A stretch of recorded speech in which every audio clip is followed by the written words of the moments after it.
अकोले तालुका education सोसायटीमध्ये 77वा प्रजासत्ताक दिन उत्साहात पार पडला। एनसीसी विद्यार्थ्यांनी सूत्रबद्ध संचलन करून सर्वांचं लक्ष वेधलं।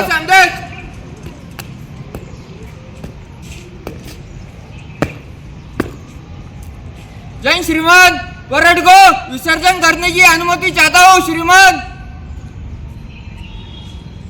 जय श्रीमान। सकाळी 7 वाजता शहीद स्मारकाला अभिवादन करून प्रजासत्ताक दिन साजरा करण्यात आला। संस्थेच्या वतीने अध्यक्ष सुनील दातीर यांनी ध्वजारोहण केलं, तसेच महाविद्यालयाच्या वतीने प्राचार्य भास्करराव शेळके यांनी ध्वजारोहण केलं। यावेळी अकोले तालुका एज्युकेशन सोसायटीचे अध्यक्ष सुनील दातीर, सेक्रेटरी सुधाकरराव देशमुख, कार्यकारिणी सदस्य कल्पनाताई सुरपुरिया, महाविद्यालयाचे प्राचार्य शेळके सर व सर्व प्राध्यापक, प्राध्यापिका व सर्व विद्यार्थी मोठ्या संख्येने उपस्थित होते।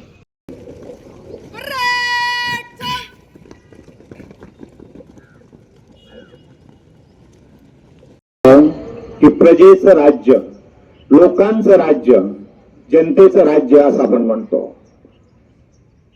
1950 मध्ये आपला राज्य घटना स्वीकारली गेली, जनतेचं राज्य आलं, जनतेच्या राज्याबरोबर आपल्याला अधिकार मिळाले आणि सगळ्यात महत्वाचा अधिकार मिळाला तो मतदानाचा।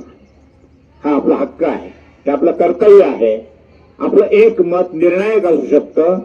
चांगली सत्ता, जनतेमधून आपले प्रतिनिधी पाठविण्याची एक सुवर्ण संधी असते आणि ही संधी आपण त्या निमित्तानं घेत असतो। त्या मतदानाचा हक्क, अधिकार आपल्याला या निमित्तानं मिळाला, त्याबरोबरच न्याय मागण्याचा हक्क आपल्याला मिळाला। परंतु आपण हक्काबरोबरच कर्तव्याची जाणीव ठेवली पाहिजे, आपली कर्तव्य केली पाहिजे।